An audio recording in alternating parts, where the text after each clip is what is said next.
I'm Ivory. And I'm Antuanette. And this is Black Girls with No Rhythm.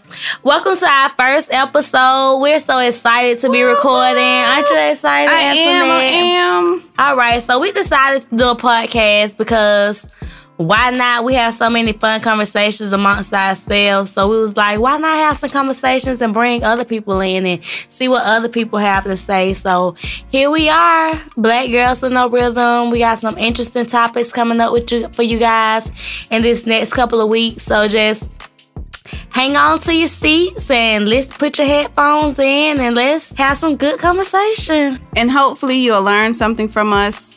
And you won't make the same mistakes that we've made. We go live once a week. Just listen to our podcast and we'll tell you the exact date and time that we're going live so that you all can engage with us and ask us questions about our topics and give us other topics. Okay, so today we're going to start with the Getting to Know Us episode. So what we're going to do is we're just going to ask each other a few questions back and forth. So you can pretty much see where our head is at, see how we think, see some of the stuff that we talk about, and just get to know us a little bit. And this is not rehearsed. I don't know Ivory's questions. Ivory doesn't know my questions. So this is going to be raw, off the top answers. So all right, so I'm ready. All right, so I'm going to ask you a question. Okay. So what's the best way to start your day? If you pray. If you meditate. Just take a moment to... I do Facebook, which is probably the worst thing you can start your morning doing, or Instagram or something, just to be in other people's business.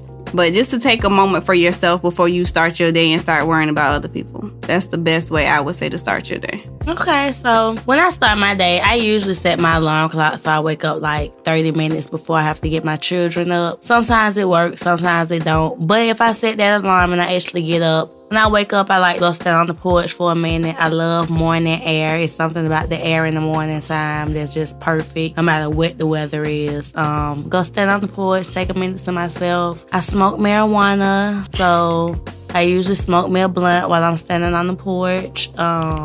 Everybody have their vice, that's mine. So that's how I start my mornings. Do you feel like when you wake up 30 minutes early and you had that time to yourself, does your day go better than when you wake up with everybody else? It definitely goes better.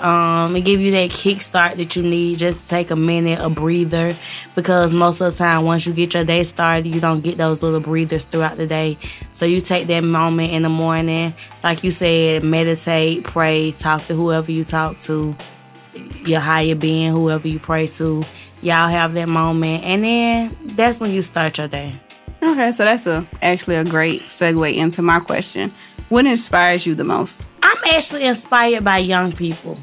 Like, because this younger generation, they hitting the ground running. Like, they not playing no games with nobody. They kicking ass and taking names. Like, and when I see that, I'm like, you know what are you doing, Ivory? Like, how you gonna let these young people step on your toes? You know, you gotta get out here, you gotta get it. So I'm inspired by these millennials. I don't know if I'm a millennial or not. Am I a millennial? I think you are. I think you're. But I was born in the 80s. But I think it's about your age, I think. Even if you're not a millennial, some people say it's who you identify most with. Okay, but these young people, like the 24 and under kids, like, they not playing no games. I'm inspired by them. It's awkward for me to say that because I've never said that, but I'm inspired by the younger generation. They're making a lot of moves that we just didn't make. Like, our parents grew up going to work 9 to 5, retiring, you know. But now the younger generation they're not trying to go to younger work. Generation, that make us sound so old. They're younger than us. That sounds so old, though. Like, my niece told me the other day, she was like, Auntie, when you was younger, what did y'all used to do back in 1999? And it was 1999 was a long time ago. But the thing is, like, in 1999, I was for real on my way to high school.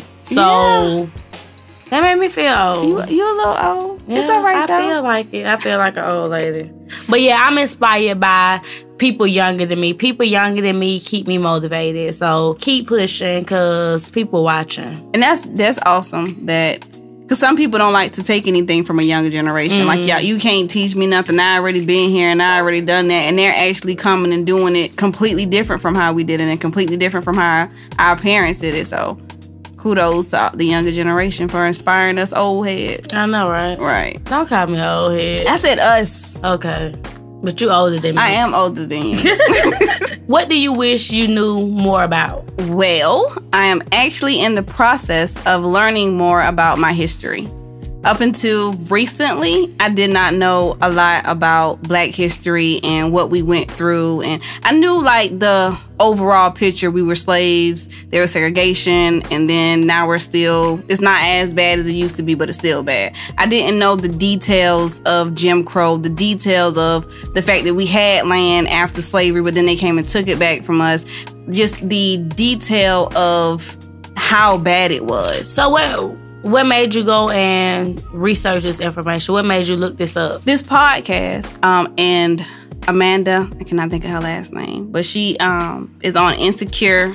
She plays one of those characters. I think her name, but this podcast made me like, I didn't want to get on this podcast and we have a conversation about something that I absolutely had no idea about because I just wasn't that knowledgeable on it. So I needed to research it, which led me to watching the PBS special, The Rise and Fall of Jim Crow, which took me down another book I wanted to listen to, which was The Black Souls. Oh, so you just been on it. You just been like Black history all day, every day. All day, every day. So you woke as fuck now, huh? I'm getting there. Okay. I am getting there. I'm not quite there yet, but I am getting there to where like everything I listen to. So are you starting to see the world through a different lens now that you're learning more and more about the mistreatment of the Negro? I just didn't realize how strong we were as a people and everything that we fought to have, and like the importance of being the first African American to do anything, like how important that was, because we were really not given anything. Like everything that we had, we earned. Nothing was given to us. So in that aspect, Jess, I still look at all races the same. Like going through my history doesn't make me dislike the white race anymore. You know, it was what it was. It happened. It just looks at my race, and I'm just much more prouder to say that I'm an African American than I was before I started. What's something that offends you?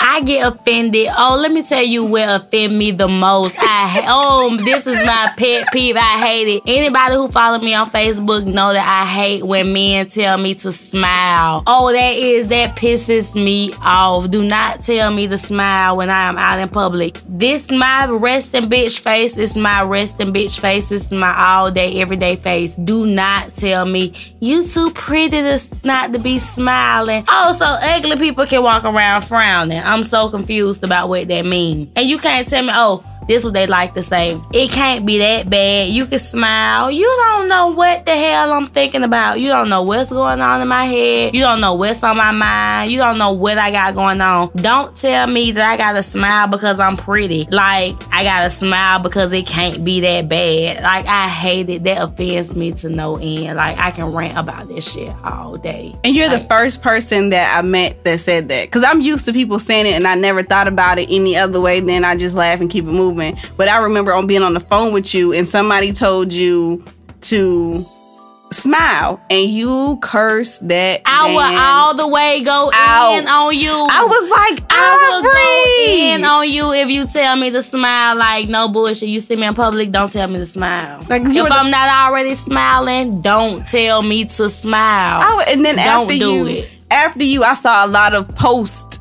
I think Facebook will listen to our conversation. But after that, I saw a lot of posts of people saying, like females saying, do not tell me to smile when I'm in public. Like, leave me alone. If you agree with me, drop a comment, send us a message. Let us know how you feel about it. We should post a poll on our Facebook page and see how many women get offended when men tell you to smile because you too pretty not to be smiling. Yeah, like I said, I'm gonna let you have it. I'm probably gonna smile, laugh, giggle, and I'm gonna walk off. But what if you real life having a bad day? You don't feel like smiling, like you just not in that mood. Like, you want to be a bitch because you're entitled to that. You are entitled to that, and if that's what you want to do, by all means do it. Men, take heed to what Ivory is saying. Do not ask that. Don't ask women to smile or don't tell them to smile. Leave them alone. Let them be mad. I'm gonna let you have it, and I'm gonna go on about my business. But everybody not gonna do that, so just be mindful to not ask people that, because it's really offensive to some people. It's offensive to me. I'm gonna tell y'all what offends me the most, and this is recent.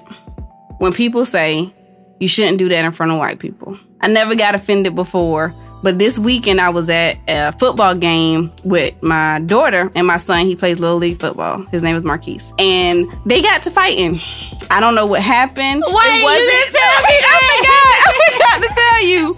It wasn't the teams. The teams weren't fighting. It was people who came to watch the game. I have no idea what happened, but they got to fighting. And my son is on a predominantly white team. He's like, it's only 3 black kids on there, and he's one of them. So they got to fighting, and it was like 3 separate fights. And my daughter said, they doing that in front of these white people. Y'all, I went off on her. Oh, so it was black people that got to fighting? Yeah, it was black people that got to fighting. Okay. Because we're literally, since I've been, woke. Our team. Oh, I thought just when I said you've been woke. Our team is, we usually play all black teams. Our team is the only white team, and everybody else is usually all black. So, but they got to fighting, and one of the parents on my son's team started recording. And the man walked, a white parent. And the man walked by and was like, yeah, record me, put me on Facebook Live, put me on Instagram, put me on Snapchat, because I'm about to go beat they ass. And my daughter was like, why he gotta act like that in front of these white people? That just bothers me now.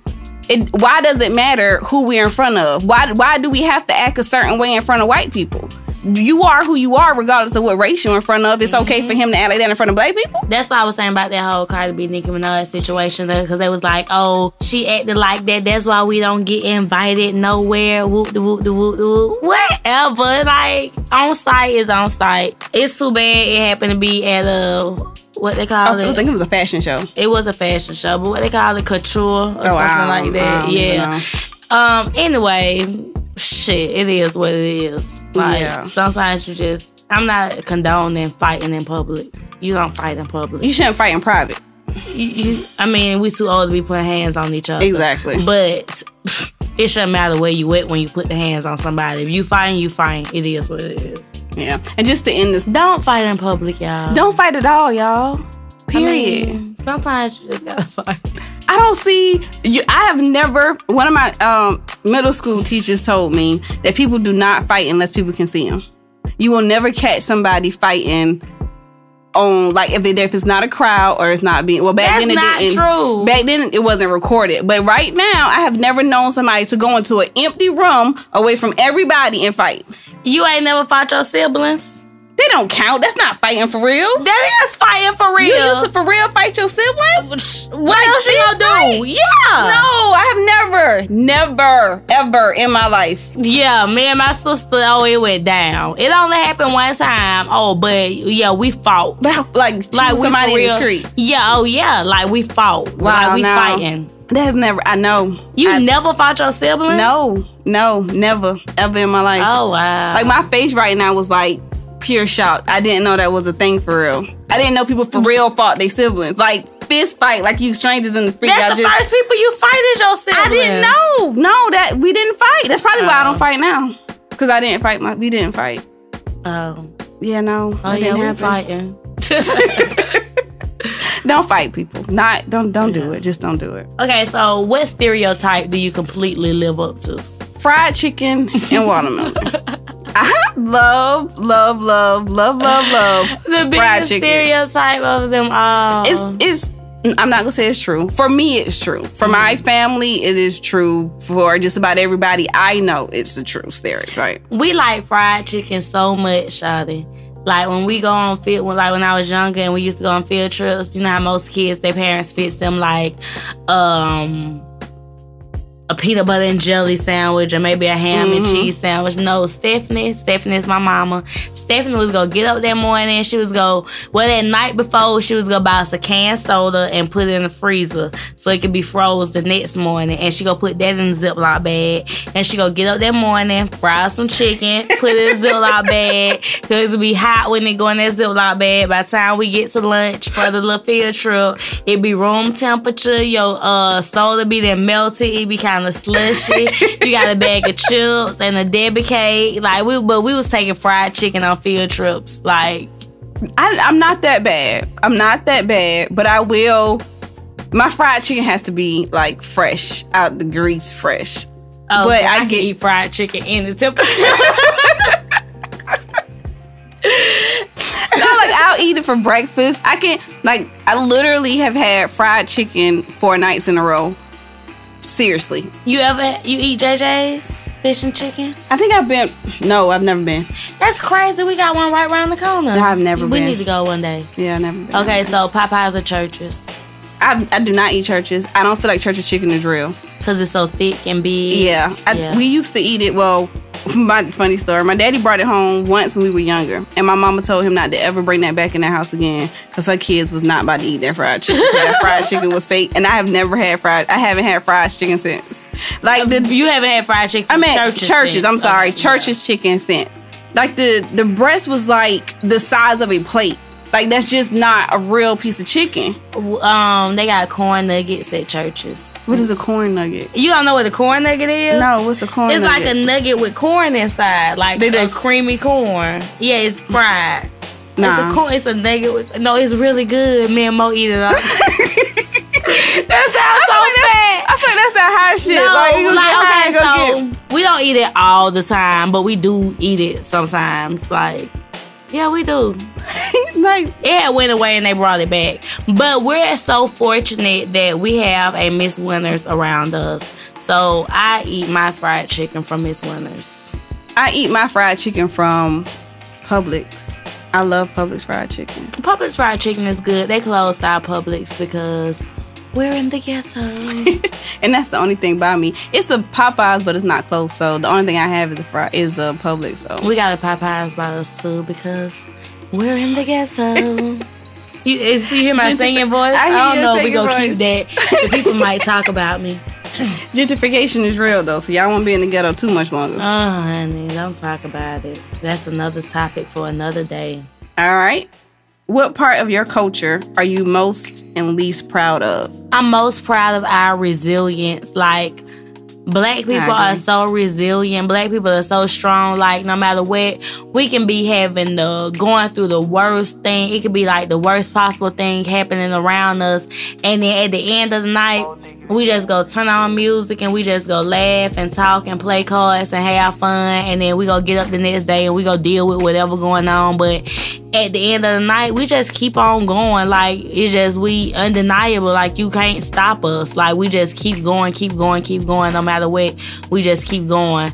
The part I'm least proud of about this culture is our inability to band together for a common cause. Everybody be in their own feelings or in their own bag, and they can't seem to join together for a common cause. I don't really know no other way to say it. We just can't seem to get it together without that crab in the bucket mentality. It's not I can do it and you can do it too.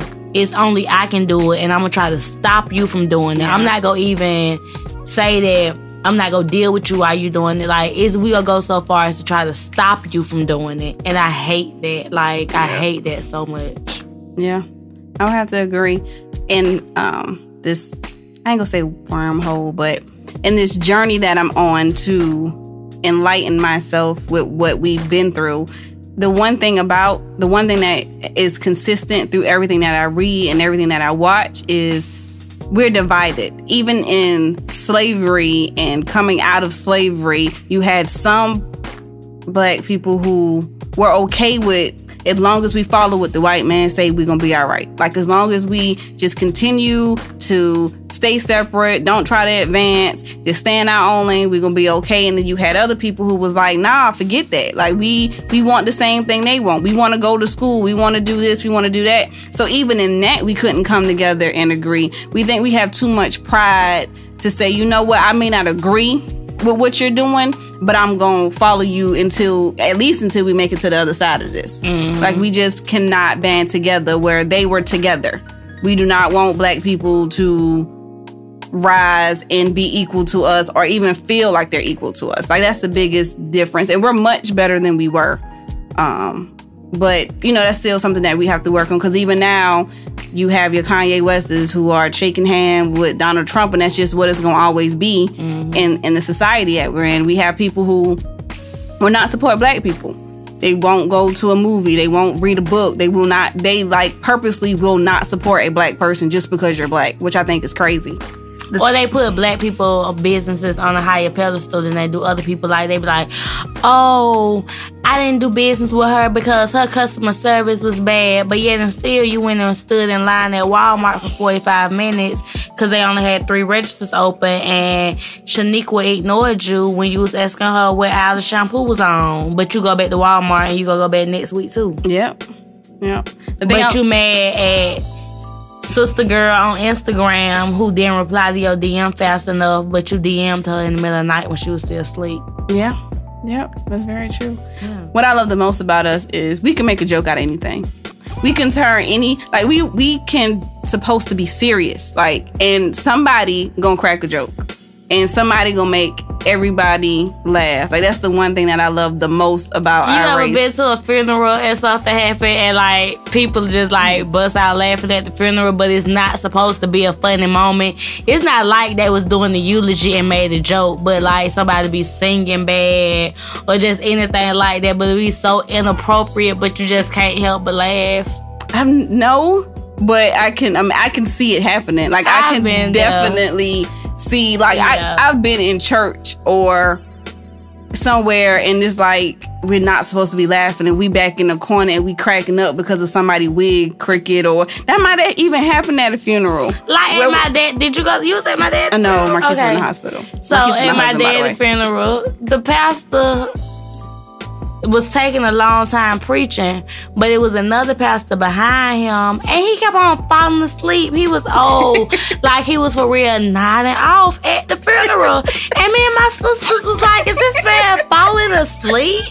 Everybody was looking around, whispering about it. But the pastor that was preaching, he was preaching for so long. The people was coming in yeah, the cemetery go close at a certain time. They go charge y'all if y'all not there by this time. And that man just kept on preaching. I'm can we please just get my dad in the ground? Man. Yeah, we can make you laugh. We have no chill at all. We don't care who you are. You can get it. We can get it. And then one more thing that I feel we need to do better with as a people is therapy. And going to talk to somebody. We don't do that enough, and we really need to. We have a lot of stuff that we have to deal with, and we really need to start taking that more seriously. And mental health is real. Mental health is real. And because we all know a few people who probably bipolar, but they just haven't got diagnosed. Yeah, bipolar, or even with testing in school, your child not performing like they should, go get your child tested. It's not something to be embarrassed about. That's another thing as a culture, it's frowned upon for you to acknowledge your feelings and to go say that you went to talk to somebody, because now everybody looking at you like you're crazy. But those are just some things that I feel as a culture we need to just do better. Are you reading anything right now? I am in the process of reading Life Interruptions, which was a book release we went to. I do not have a list of the authors right now, but I will make sure I put it up on our Facebook, Instagram, and Twitter, which is a book about, I think it's 6 women who just wrote their story and what they went through and what they did to overcome it.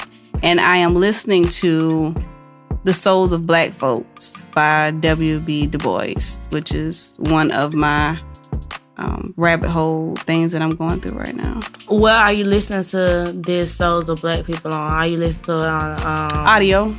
I have an audio membership. Oh, from audiobooks? Yeah, from audiobooks. Okay. Yep, I have an audiobook membership.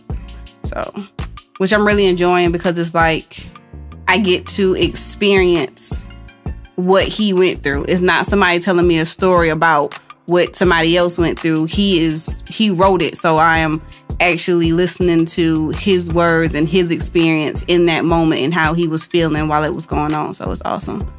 Definitely a book I would suggest reading or listening to.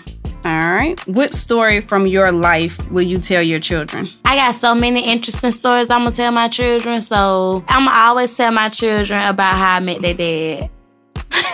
How did you meet him? Okay, so I was on my way to the hot wing place. He worked at the barbershop next door, so I had to walk past the barbershop to go to the hot wing place because sister girl love her some hot wings. But no, for real. So I walked in, a lot of guys, I had on some tight jeans, some high heels. So, I got a big butt. So they was all catcalling and all that stuff. I was being extra stuck up, ignoring them. So I went in the hot wing place.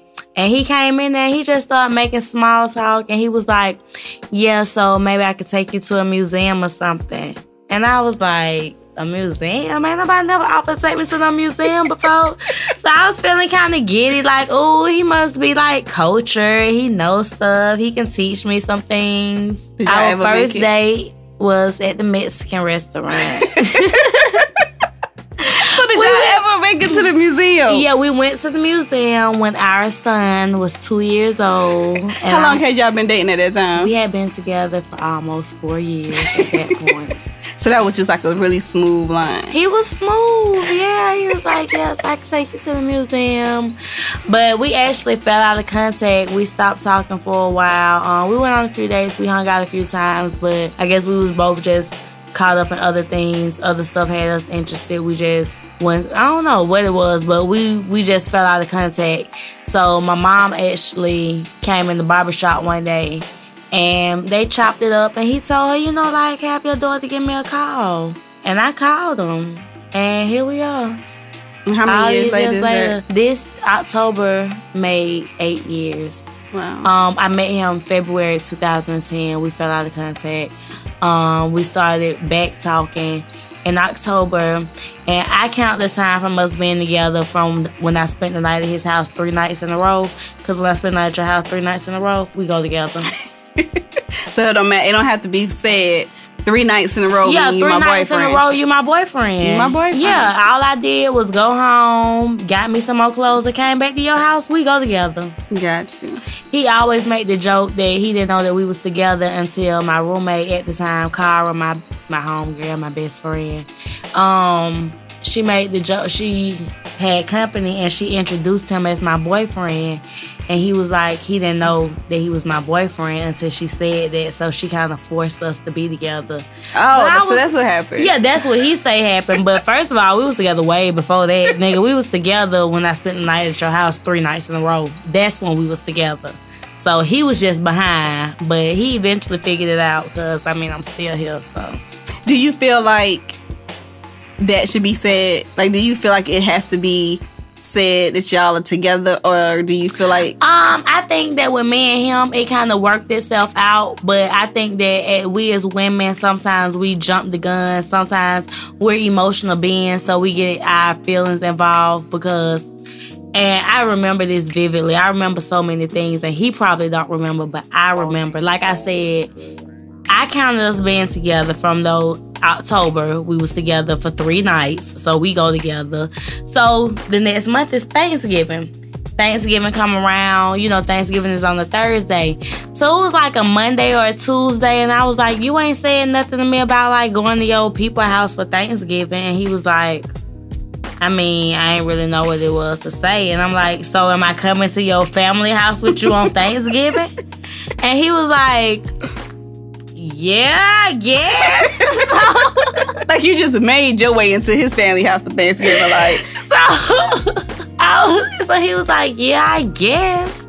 So that's how we spent Thanksgiving together. So naturally, we spent Christmas together. Gotcha. That next, you know what I'm saying? So it was, from that point on, it was just like we together for holidays and shit, because you my boyfriend now. How long were y'all dating before you moved in? Oh, man. Okay, so, I said we met that February. We stopped talking till October. And then I'm still here giving my whole relationship. Anyway, so we met that February. We stopped talking, started talking in October. I moved in with him in July the next year. So it was less than a year if you count from October, which you really need to count from because February was just a get to know you phase. But yeah, it was less than a year. Would you do it again? Would you do it that fast again? No. I would not allow, I would strongly advise my daughter not to do that. But we gonna save that topic for another day. Okay, my last question. I don't know how this got uneven, but it is what it is. So, what do you feel is the best and the worst thing about being a woman? The best thing about being a woman is Oh, I'm gonna hate to say this, but I hate to say this. But it's the truth though. What do you hate to say? I'm like, okay, the best part to me about being a woman is being able to give life, being able to feel life grow inside your body, and to be able to experience childbirth and to hold the baby and to grow with the baby and to watch something that started out as a night of love, a night of lust, you know, whatever it was, a night of drinks, turn into something so beautiful. That's the best part about being a woman. And I say I hate to say this because I've experienced losing a child. I've experienced miscarriage. You know, I know what it's like to lose a child. I know what it's like to feel like you won't ever be able to carry a child. I can't say that I know what it's like to never carry a child because eventually I had children. But there are so many women that will never be able to experience that, and it just hurts my heart. You know, so that's what I love about being a woman. And I just hate that everybody can't experience that because it's not what makes you a woman. Right. It just so happens to be what I like the most about being a woman. You know? And it breaks my heart to say that because so many women that I love so much that are so close and near and dear to my heart, you know, are going through similar things, you know, with just trying to have children. And yeah, it just hurts my heart to think about that. Yeah. Moving on.